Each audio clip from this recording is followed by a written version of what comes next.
Before we begin with Chapter 8, I want to remind you again that with Chapter 5, 6, and 7, and also 8, we cover issues that lay the foundation of inferential statistics. So for everything that's coming after these chapters, where in Chapter 1 through 4, we talked about descriptive statistics. So in this chapter now, we use the techniques and the concepts that we learned in the last 3 chapters, so Z-scores, probability, and also the distribution of sample means, to create a new technique that's called hypothesis testing, which is one of the most commonly used inferential procedures. After this chapter, you will understand the logic of hypothesis testing. So why are we doing it? State hypotheses and also locate the critical region or regions. Conduct a Z-test and make a decision. Define and differentiate the type 1 and type 2 error. Understand what is meant by effect size. When do we measure effect size? And also compute Cohen's d. And make directional hypotheses and conduct one-tailed tests. We already talked about the logic of hypothesis testing a few times. The definition is that it's a statistical method that uses sample data to evaluate the validity of a hypothesis about a population parameter. So for example, in the general hypothesis testing situation, we take a random sample from the population. So let's say we have 10,000 people who have headaches. And we take a sample of 500 from these 10,000, from our population of 10,000. We do something to them, so that's a treatment. So in this case, maybe we're trying to cure headaches, so we give them a pill that was just invented that cures headaches. And then individuals in the sample are measured an hour later after they took that pill. Do they still have a headache or not? If the sample mean of those 500 people in our sample is noticeably different from the mean of the original population, so from the mean of those 10,000 people, then we have evidence that the treatment had an effect, so that this pill actually cures headaches. There is an order to the logic of every hypothesis test. So you begin by stating your hypothesis about a population. So for example, let's say based on my observation at 4-year universities, my hypothesis is that male professors earn higher salary than female professors. So my 2 variables are gender and income. Next, I predict the expected characteristics of the sample based on the hypothesis. So in my case, this would be, I predict that when we take a random sample of professors, we will find higher incomes for males. Next, you obtain a random sample from the population. So I go out, I take a random sample of different universities of males and female professors, and then I compare the obtained sample data with the prediction made from the hypothesis. So now I compare the results from my sample to the hypothesis. If it's consistent, then I can say the hypothesis is reasonable. But if my data suggests otherwise, so there is no difference of female and male salaries, then I reject the hypothesis. There are 4 steps in hypothesis testing. Step 1 is you state your hypotheses.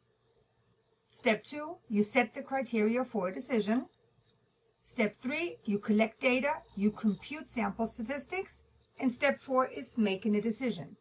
And we're going to go over each step in detail. Step 1 is state your hypotheses, and you can see that this is plural. That means we have more than one hypothesis.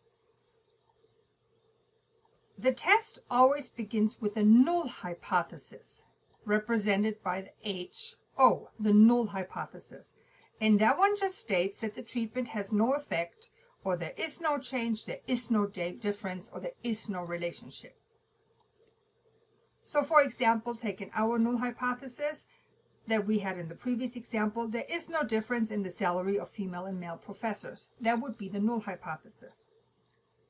The alternative hypothesis, sometimes you hear it as research hypothesis, so H1 or H with a little r, research hypothesis, states that there is a change, there is a difference, or there is a relationship in the general population. Again, our research hypothesis was there is a difference between females and male salaries at universities. Important is that we actually always test the null hypothesis. We always test the one that states there is no difference, since if we can reject the null hypothesis, then we automatically supporting our research hypothesis. But how do we know when our data produces a data that actually supports it? How different do our findings have to be that we can say, yes, this difference in salary, for example, is high enough that we can reject our null hypothesis? And this is where the alpha level and the concept of the critical region comes in, and where you will see the connection to the previous chapters. After we stated our null hypothesis and our research hypothesis, we need to set the decision criteria of what kind of sample data would be reasonable if our hypothesis is true, and what kind of sample data would be very unlikely. And the term very unlikely is defined by the alpha level for the test. The critical region consists of the set of sample outcomes that would be very unlikely to occur if the null hypothesis were true. If the research study produces a sample in the critical region, we conclude that the sample data are not consistent with the null hypothesis, and therefore we can reject the null hypothesis. So our sample has to produce data to a specific significant level, the alpha level that we determined beforehand, to which we compare what our sample data shows, to see if this is a very unlikely outcome. We have to see if our results are within a critical region, falling within the extremes that are very unlikely. And the boundaries of these critical regions are determined by the probabilities set by the alpha level. Let me show you what this looks like on the next slide. So I just said that the set of potential samples is divided into those that are likely to be obtained and those that are very unlikely to be obtained if the null hypothesis is true. If the null hypothesis is true, that there is no difference in the salaries for females and male professors, then we would expect our sample mean to be in the middle part of the distribution. However, if our sample data mean lies to the right or to the left, so in the blue areas here, then there is a low probability that our null hypothesis is true, and there is a difference in salary. So this is a generic picture of what the critical regions and the low and the high probability boundaries are. Clearly, we need actual numbers so we can compare our data to specific numbers to see if the null hypothesis is true or can be rejected. The boundaries are referred to as the critical region, and we are setting these boundaries by setting the level of significance, or the alpha level, for each specific hypothesis test. Usually we use an alpha of 0.05, 0.01, or 0.001. In this picture you can see an alpha level of 0.05, and we separate the most unlikely 5% of the sample means, the extreme values on both sides, from the most likely, which are 95%, the ones that are in the middle. Because this entire thing, again, remember, is 100%. The entire distribution is 100%. So if we are separating the 5% most unlikely of the sample, then we have 95% in the middle, and then we have 2.5% here and 2.5% on this side. If we find that our sample mean is located on either side of this outside of this 2.5% here and 2.5% here, so not in the middle, then we can reject the null hypothesis. The smaller we set our alpha, so for example an alpha of 0.01 is smaller than an alpha of 0.05, right? We now know that we have 99% in the middle and only 1% on the outside. And again divided 0.5% here, 0.5% here. If we find that our sample data is now to either side, we can say with an even larger confidence that we can reject the null hypothesis. And an alpha level of 0.001 means that 99.9% are in the middle and only 0.1% are in the extreme. Again, half-half. So even with higher confidence. So now let's look at how the C-value is connected to this. Because here you can see this represents a C-score of positive and negative 1.96. Let's go a little bit more into detail. So when we have an alpha of 0.05, we know that 0.9500 of the proportion is in the middle, and 0.05 determines the critical region. Since we have two tails, that means that we have 0.0250 in this tail and 0.0250 in this tail, because that is a proportion of 0.05 if you add those two together. If we know that we have a proportion of 0.0250 in the tail, then we need to look for proportion in the tail in our Z table. This is in column C. We look for that value, and we see down here that this corresponds to a Z-score of 1.96. So every time we have an alpha of 0.05, because the proportion never changes, we will have a Z-score of negative and positive 1.96, below and above the mean. If we have an alpha level of 0.01, the critical region gets even smaller, because now we have 0.99 of the proportion inside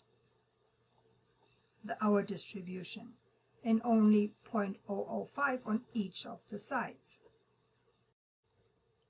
If we know we have 0.005 of the proportion in each tail, then again we can just look that up in column C, and we see that the corresponding Z-score for that is 2.58.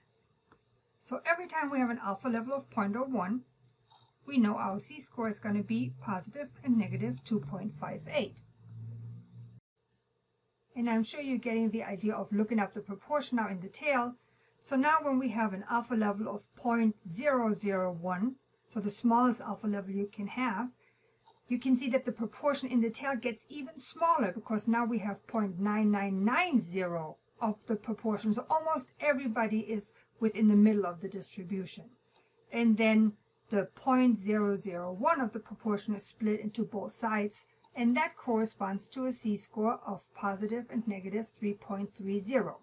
And again, you can look this up in the table. Let's do a short learning check. A sports coach is investigating the impact of a new training method. In words, what would the null hypothesis say?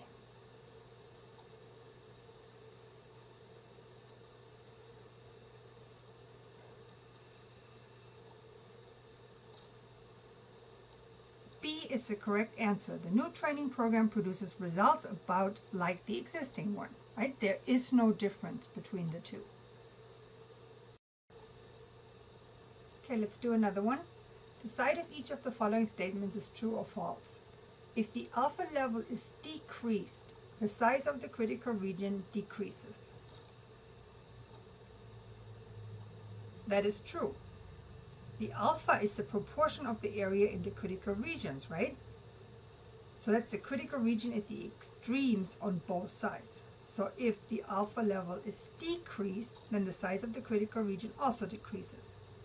How about the critical region defines unlikely values if the null hypothesis is true? Is that true or false? That is also true, because the critical region is the extremes on both sides. It holds the values that are unlikely that the null hypothesis is true. After we stated our hypothesis and set the criteria for a decision, so the alpha level and the critical region, then we go out in step 3 and we collect data. The important thing to remember is that data is always collected after the hypotheses are stated, and it's always collected after we established the decision criteria, so set the critical region and alpha level.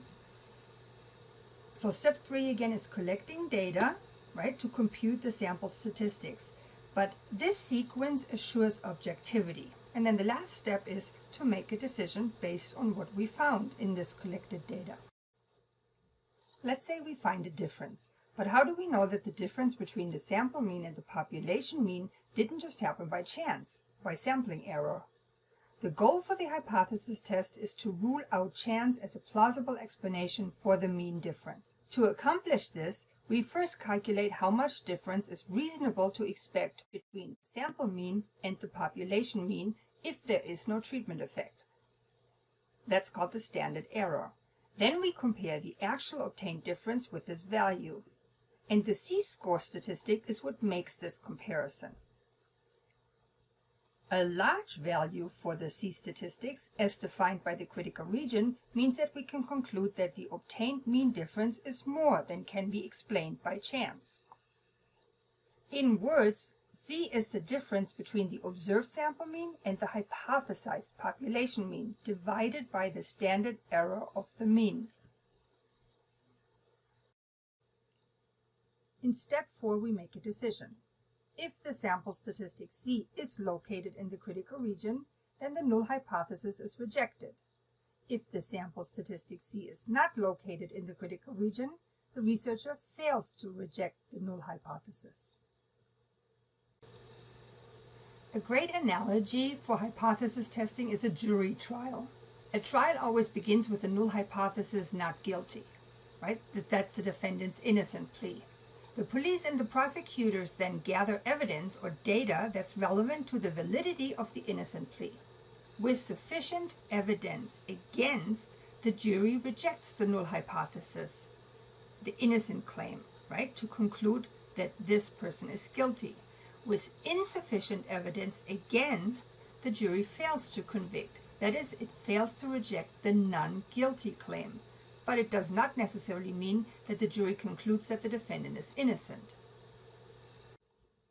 Sometimes a researcher rejects a null hypothesis that is actually true. So here the researcher concludes that a treatment has an effect when it actually had no effect. In this case, the researcher falsely concludes that the treatment has an effect, which then is a type 1 error. Before we are doing a hypothesis test, we determine our maximum probability value, for which we will reject the null hypothesis. And this is the value our alpha gives us, also called the significant level. When a hypothesis test results in a p-value that is less than the significant level, we say our result of the hypothesis test is statistically significant. Our chosen alpha corresponds to a certain value of the t-statistics, which is in the tail on one end, for example, right? The alpha level is the probability that a test will lead to a type 1 error. So type 1 errors refers to when we reject a null hypothesis when we should not. It is also possible that the treated sample does not appear to be noticeably different from the original population, even so the treatment did have an effect. In this case, the researcher falsely concludes that the treatment does not have a significant effect, or a type 2 error. So the researcher fails to reject the null hypothesis when he or she really should have, because the treatment actually had an effect. Unfortunately, a type 2 error probability is not that easy to identify. So again, a type 2 error is when we accept a null hypothesis when we should have not. So here you can see the different type 1 and type 2 errors. So the actual situation, the reality in the population versus the researcher's decision based on the statistics. If there really was no effect, meaning the null hypothesis is true, right? There is no difference, there is no relationship, there is no significance, and the researcher says, failing to reject the null hypothesis, the decision was correct. The same thing if there actually was an effect and the researcher rejected the null hypothesis because there was a significant difference or relationship or change. So also here the decision was correct. However, if there was no effect, meaning the null hypothesis is true, and the researcher rejects the null hypothesis, then he or she made a type 1 error. And if there actually was an effect, so the hypothesis should have been rejected, but the researcher failed to reject the null hypothesis, he or she made a type 2 error. So here is a summary of the location of the critical region boundaries that I talked about earlier. In most normal distributions, the z-score location helps us to determine the critical region boundaries for our alphas. And here you can see the location of the critical region boundaries for the 3 different levels of significance we talked about, the alpha level of 0.05, 0.01, and 0.001. So if you look here at the alpha level of 0.05, we know that 95% of the data is in the middle and 2.5% on each side. We know that 2.5% is a proportion of 0.0250, and now we can look at the C table and see that the proportion of 0.0 to 50 in the tail corresponds to a C-score of 1.96. So you can see that in the unit normal table again. For an alpha of 0.01, we have 99% in the middle and 0.5% on each side. So that is a proportion of 0.005 on each side in the tail, and the C-score is 2.58 that corresponds to this. And then for the alpha level of 0.001, we have 99.9% in the middle and 0.05% on each side. So that is a proportion of 0.0005, and the C-score for that is 3.30. And remember again, negative or positive just depends on what side are we talking about. Below the mean or above the mean, but the area stays the same. So in summary, for hypothesis testing, your first step is to state the hypotheses and select the alpha level. Then you locate the critical region. Then you collect data and compute the t-statistic.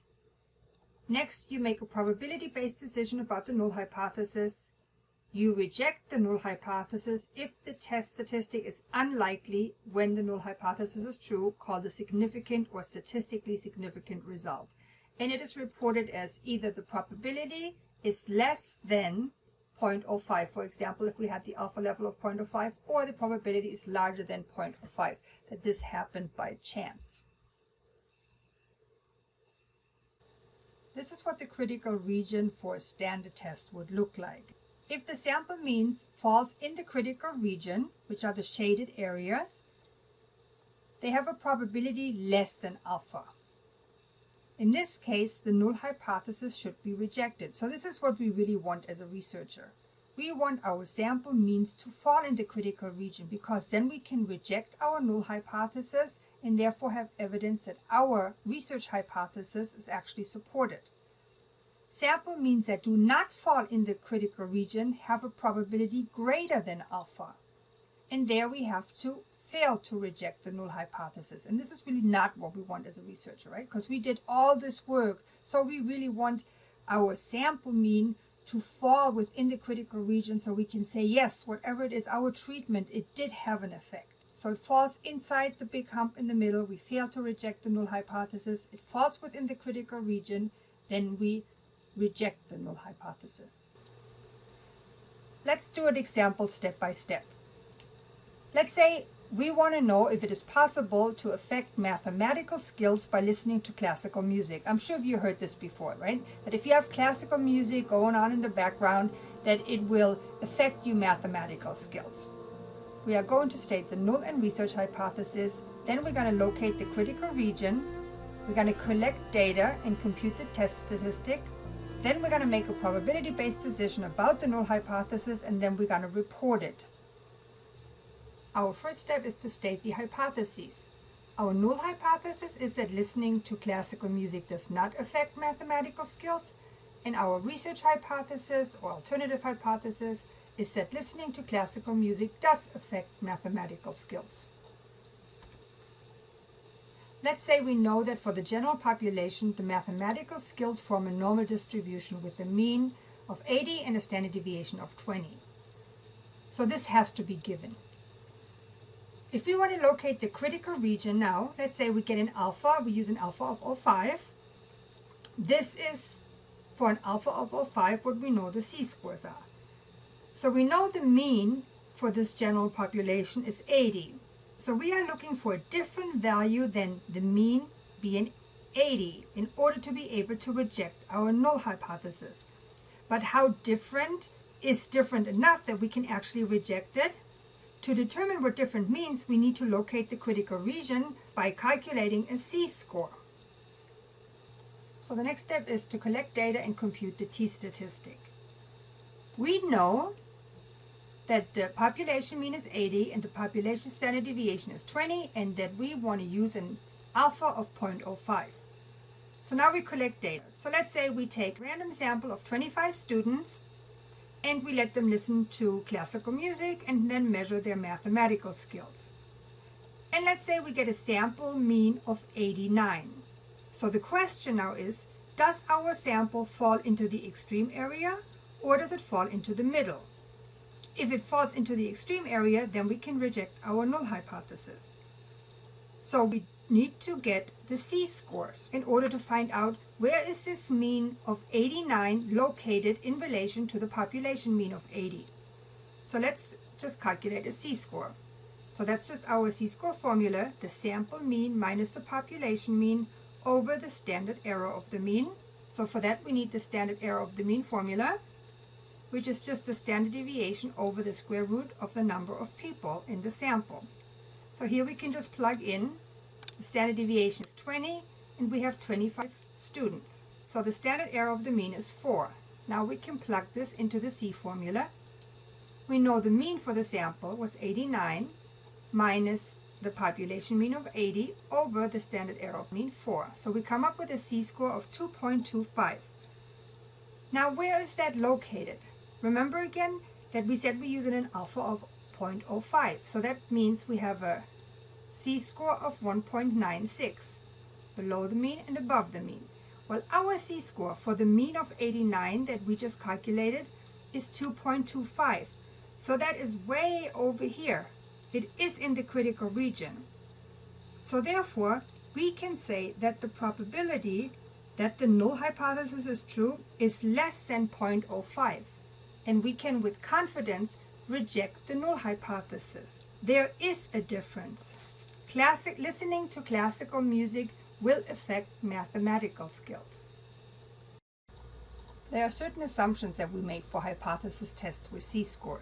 The first one is random sample. Also independent observation, which means that each observation or measurement is not influenced by any other observation or measurement. So the idea of, for example, when we said tossing a coin, each time you toss it, there's really a 50-50 chance of either heads or tails. Each toss is completely independent of the tosses that came before. So no matter what happens on any previous toss, the coin does not remember clearly what happened earlier and is not influenced by the past. So independent observations. Another assumption is that the value of the population standard deviation is not changed.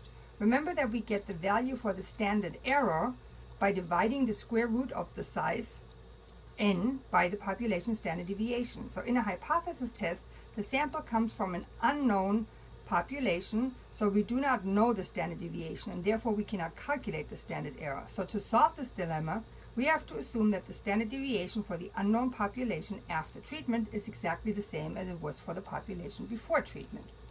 And also that we are dealing with a normally distributed sampling distribution. It's another assumption. Normally we don't just say that something affects something else, but we predict a direction. So for example, with the classical music that we talked about, we predict that listening to classical music actually will increase the mathematical skills in students. And that is a direction. We don't just think that it will affect it, which could mean the skills could go up or down, but we actually predict a direction, in this case that the skills are going to improve, they're going to go up. Usually a researcher begins an experiment with a specific prediction about the direction of the treatment effect. When a specific direction of the treatment effect can be predicted, it can be incorporated into the hypothesis. In a directional, or which is also called a one-tailed hypothesis test, the researcher specifies either an increase or a decrease in the population mean as a consequence of the treatment. The one-tailed test only has a critical direction in the predicted direction. One-tailed tests or directional tests allow rejecting the null hypothesis with relatively small difference, provided the difference is in the predicted direction. Two-tailed tests require relatively large differences, regardless of the direction of the difference, and in general, two-tailed tests should be used unless there's a strong justification for a directional test.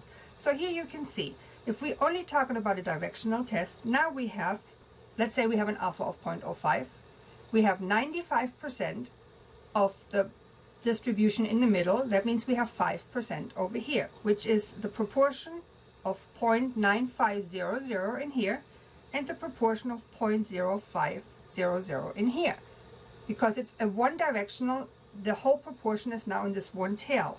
And again, if you look this up in the unit normal table, you'll see that this corresponds to a C-score of 1.65. Please pause the video to look this up, to read this from the unit normal table. So please press pause.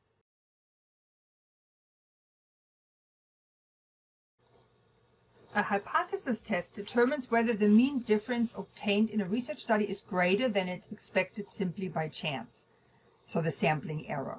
And we said the standard error is used to determine how much difference is reasonable to expect.